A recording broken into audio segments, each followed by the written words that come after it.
After 4 busy days in the heat of Delhi, the expedition can leave for the mountains.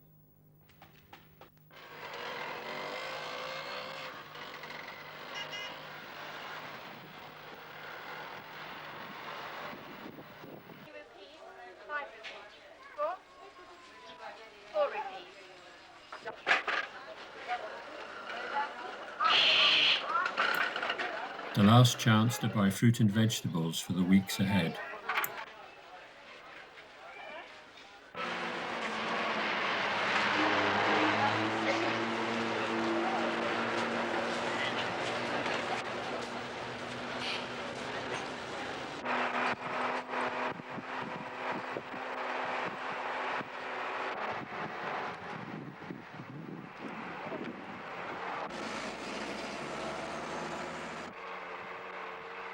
The bus slowly gains height as we work our way through the foothills of the Himalaya. The scenery is becoming more interesting and the roads more exciting.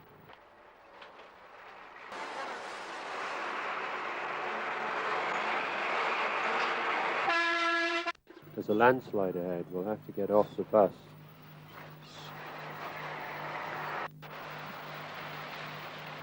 It's not going to go.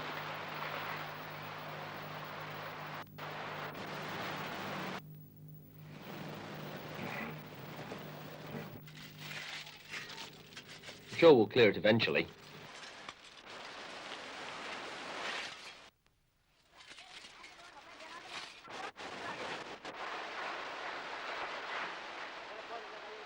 The road looks clear enough now, ready for another go.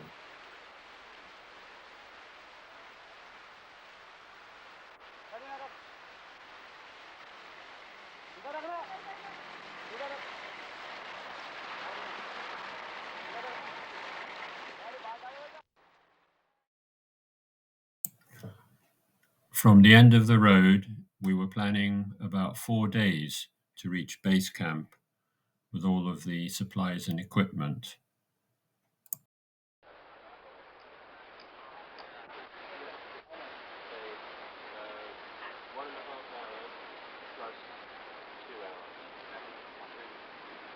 Maybe 5 hours. I think the rate, the pound's gone up a bit, so do you think the rate is reasonable?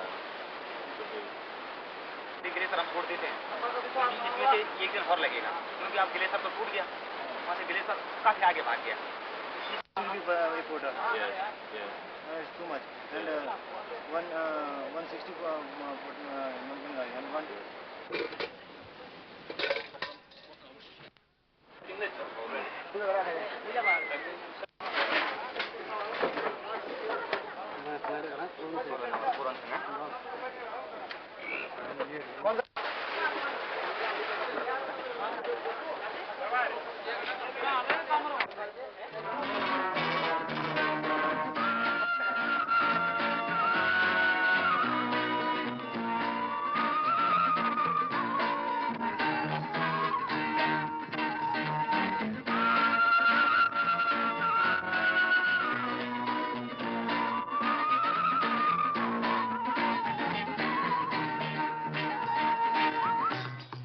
We spend the next night camping by a hut.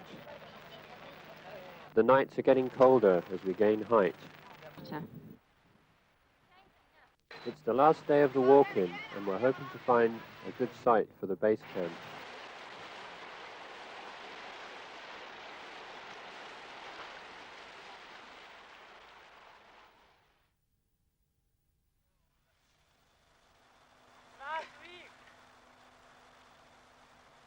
We've made it to base camp, but I'm not sure yet whether all the loads have got here too. It's 10 days since we left Britain now. In some ways it seems much longer.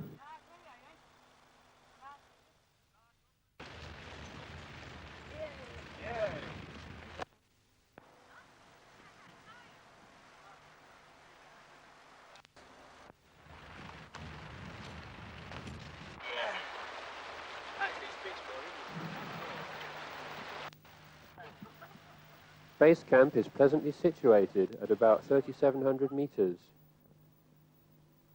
The first stage is to establish an advanced base camp up the glacier at the foot of the mountain.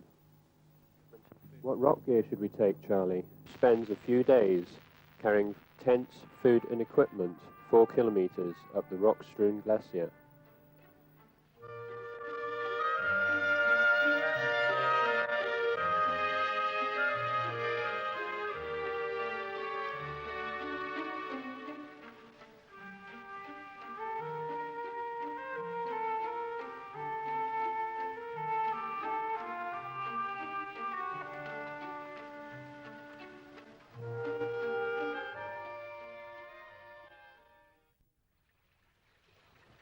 I hope it's going to clear.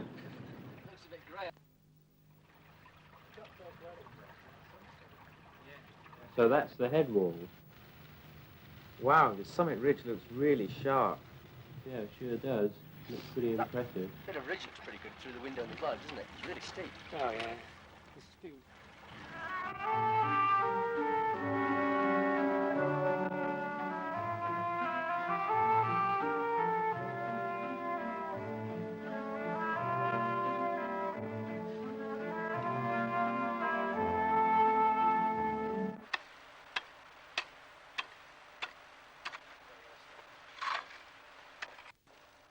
This is about the only flat place for advanced base. At least it seems to be safe from rockfall and not too far from water. Well, if we cut up the school right at the top of the snowpatch just there, yeah? Yeah. And traverse right along that ledge system. Yeah, pop beneath the Below tower. the rock. Yeah, yeah. Yeah. Below the sharp tower. And then Yeah. around the well below that rock tower. Yeah. The safest route seems to be up a rock buttress, avoiding the heavily crevassed glacier.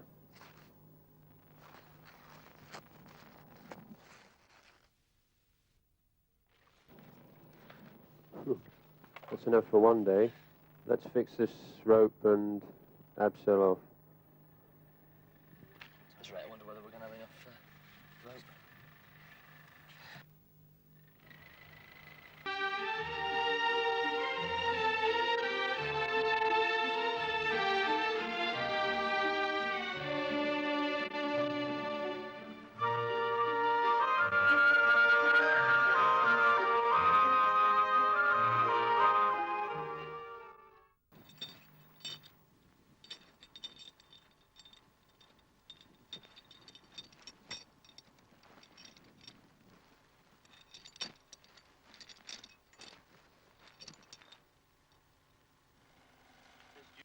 This geomarring's not as easy as you think.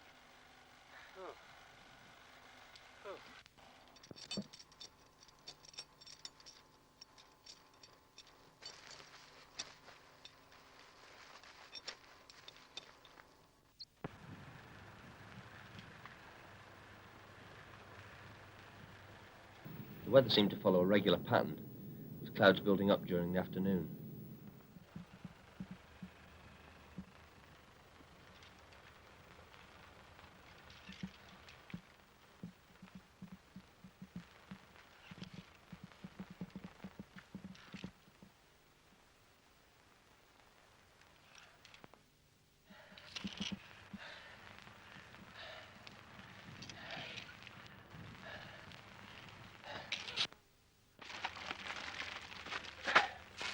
I think if this mist keeps up, we're going to have to start using these marker ones.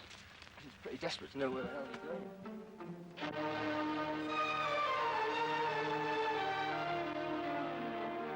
Camp 1 was established at 5,500 meters.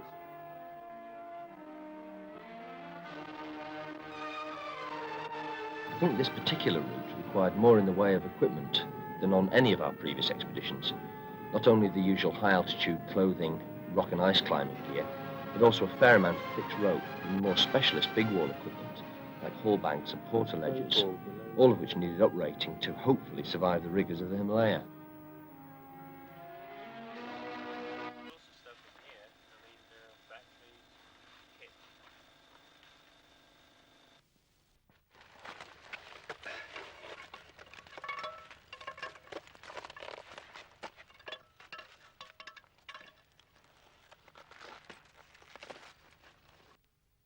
It was quite a struggle getting all the food, gas and equipment up the fixed ropes to Camp 1.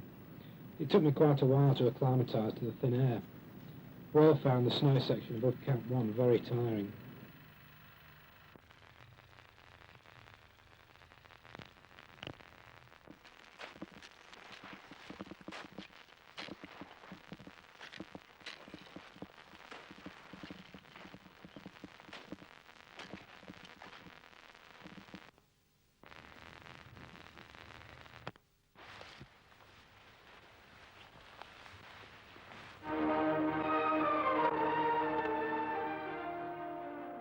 The spectacular unclimbed granite headwall of the mountain.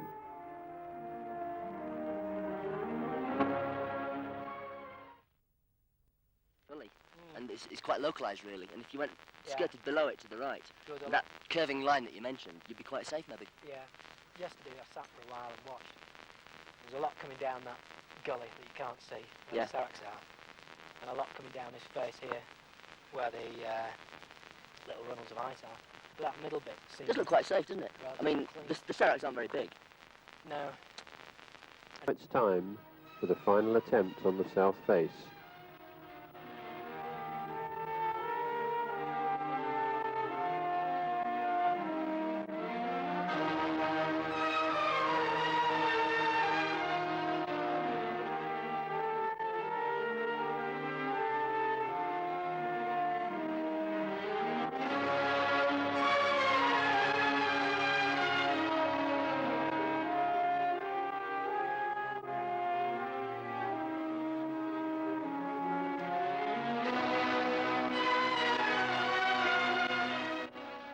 We were delayed again at a crucial point by heavy snow.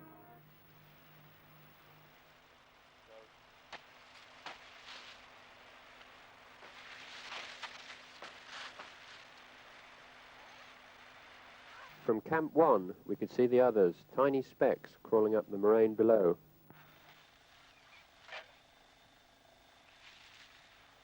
At altitude, climbers often lose their appetite, whilst at the same time, working hard carrying heavy loads, they're burning up body fat and even muscle at a fast rate. For that reason, it's important to eat well. I've tried to bring with us from the UK a little of everyone's favourite food.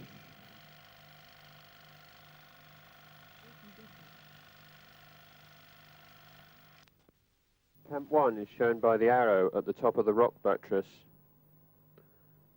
The route then followed a steep snow arête to reach a glacier.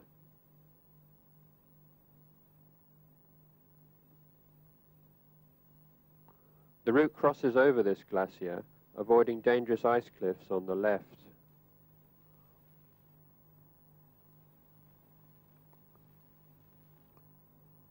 Steep snow and ice leads up to a site for Camp 2 at 6,100 meters. The plan was to assemble all the equipment for the rest of the climb at the base of the head wall at 6,400 meters.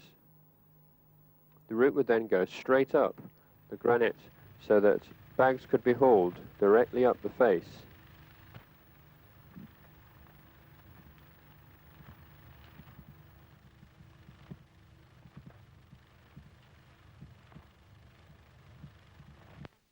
Water. Oh, I'm okay. Just now. All set for the plod up the slope. I'm never set for something as bad as that. But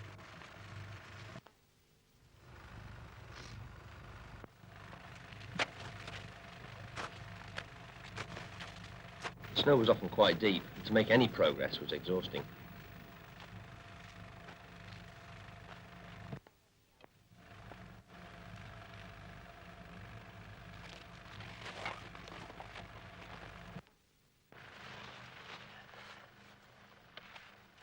The hanging tents are used at Camp 2.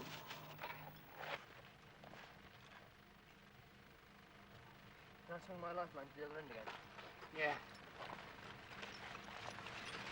It took quite a while to get the tents hanging correctly, and they were still very cramped inside.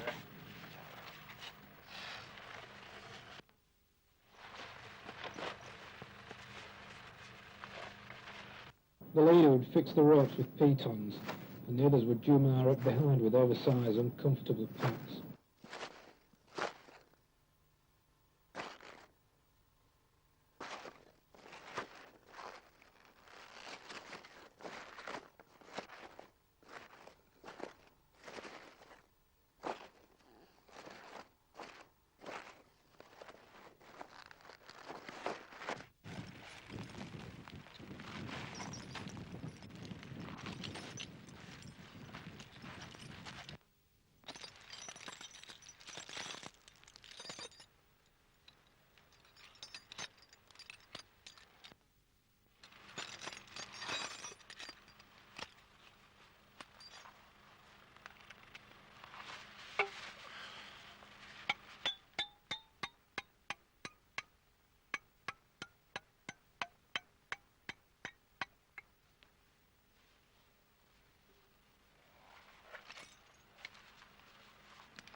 The four climbers gradually ascend the steep snow and ice towards a site for camp.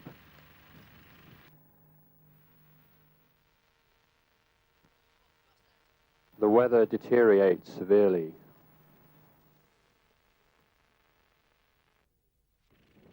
It becomes a struggle to set up the tents in the storm, with snow cascading down the face.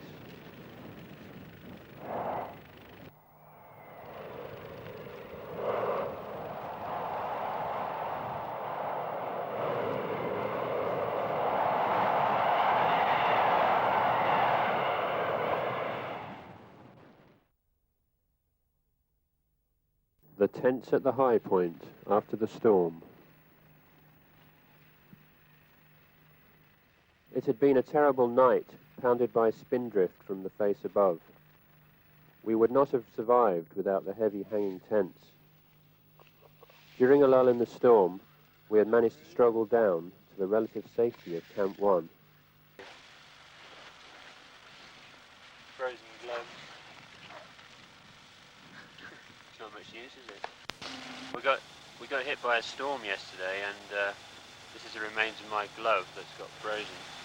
And when you get holes in your gloves, you start getting frost nip on the ends of your fingers. So we came down. Yeah, and I mean, we've only got 5 or 6 days until the porters come in. We've got all that gear. We've got stacks of gear right up at the rock face to get down. I can see us being really pushed just to do that in the time available. And we are pretty run down after that storm the other night. It was pretty tough. Too risky to go on, and so pity after all the work. Yeah, I agree. I think it's too big a risk. Empty read, over. Hello, this is Base Camp calling Camp 1. I receive you, over. In view of the conditions up on the mountain and the storm and lack of time, we've decided to call it off and chalk it up to experience, over.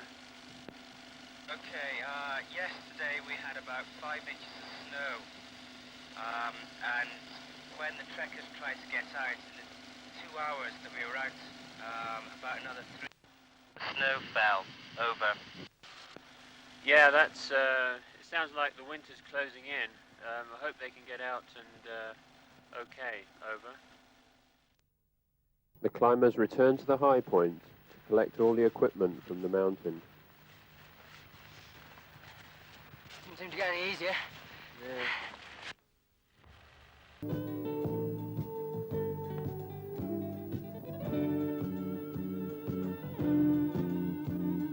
We walk back to civilization, taking a last look at the mountain which has defeated us.